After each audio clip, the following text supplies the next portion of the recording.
Now then, the moment that Tom and I have been very excited for this morning. We're going to be joined, we are joined by Chelsey Gillard of the Torch Theatre to talk about a fantastic comedy which is coming to the Torch this week, Kill Thy Neighbour. Very good morning to you, Chelsey.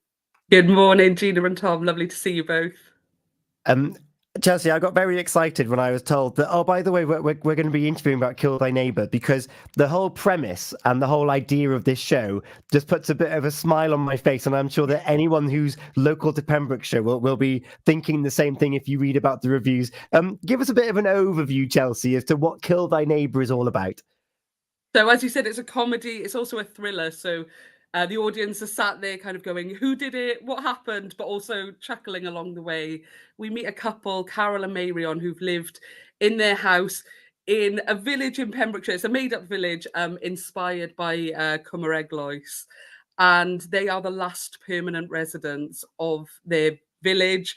Their neighbour has gone missing in mysterious circumstances. They've got an annoying new neighbour who, loves to go sea swimming, but he's got all the gear, no idea, that kind of thing. And we see kind of how that affects their relationship in this house that they've lived in, for generations and generations. And we meet their daughter. We meet an estate agent who at the beginning looks like he's just out for their cash. And we see how they deal with that situation and whether they'll come out of it stronger together or not. Gosh, I'm just thinking now, anybody with neighbours here in Pembrokeshire can really relate to all of that. Absolutely, yes, yeah. And I myself, I've been renting in Pembrokeshire since I started the Torch. Recently bought a house here, and the process it was enough to make me feel a little bit murderous myself.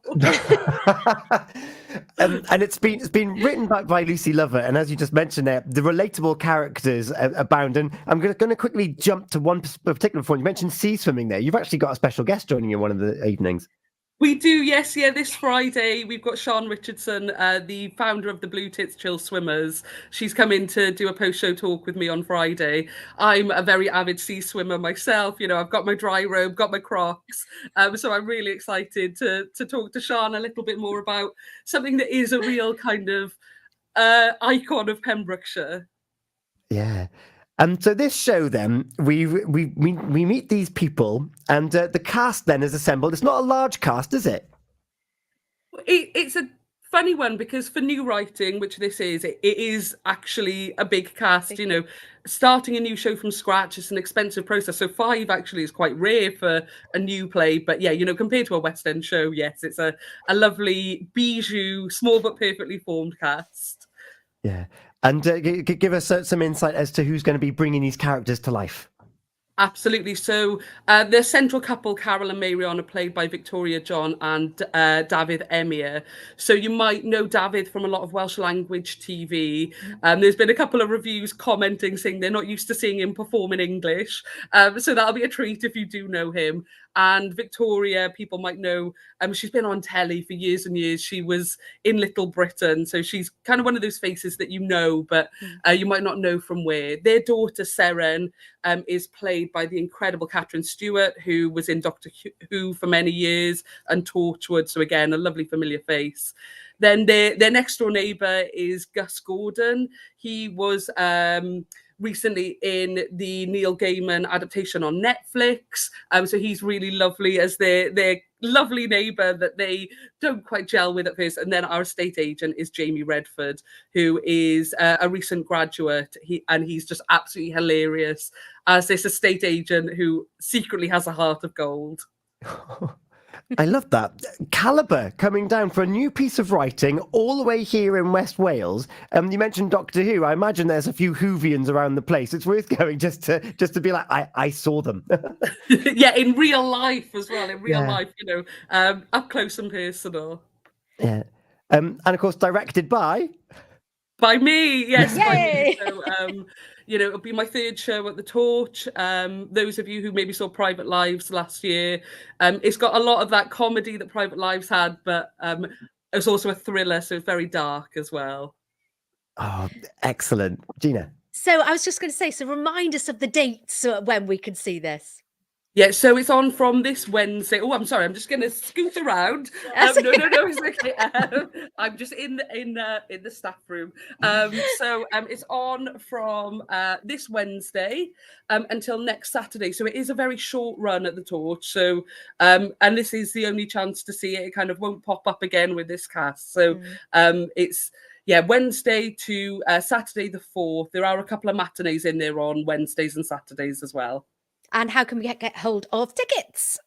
So contact the Torch either through the Torch website or our lovely box office team, who I'm sure many of you will be familiar with. I've got the number here as well, if that's helpful. So it's 01646 695 267.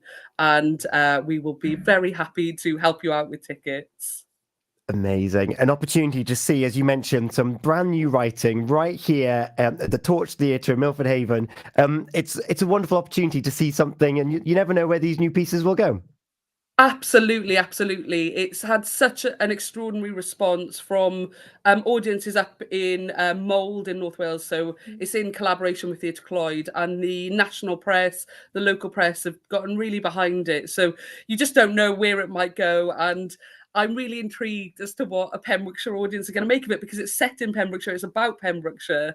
And I wonder if people might feel a bit differently about it here, because it is about where they're from and the real things that they're dealing with every day. So I can't wait to see kind of what people in Milford Haven and Pembrokeshire more broadly think of it as well. I, for one, am very intrigued. I've read some of those reviews. We've been sharing them on our Facebook page as well. It's going down a storm. So let's hope that you can fill those chairs up, give the audience something to bounce off. Those dates again, 24th of April to the 4th of May. Get your tickets at the Torch Theatre box office or online. Chelsey, thank you so much. What have you got next lined up? Have you already planned that far ahead? Oh, so we haven't announced our autumn show yet, but we will have a main stage autumn show. And then, of course, our annual panto, Jack and the Beanstalk, this year, which was my favourite growing up. So I cannot wait to get stuck in on that one later in the year. But we can't talk about Christmas quite yet. It's not spring, really, is it?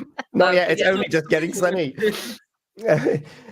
Chelsey, thank you so much for joining us. And in fact, we haven't asked you. They're going to put you on the spot. Have you got a favourite song? Oh, in the whole world. Oh, I don't know. Right now, I've gone back to a bit of Jack Johnson, Banana Pancakes. Do you remember that? About 10, 15 years ago. I love that song, and I think I'm hoping for the summer. Tell you He's what, going to have a look now to see if we can get it right on for you here. So thank you so much, and a brilliant tune you've requested this morning as well. Have you done it, Tom? it's on the way. It's on the way after our handpicked Watsons at the Great Wedlock Farm and Deer Park. Chelsey, thank you so much for joining us here on the G&T Breakfast Show with Folly Farm. Thank you so much. Get your annual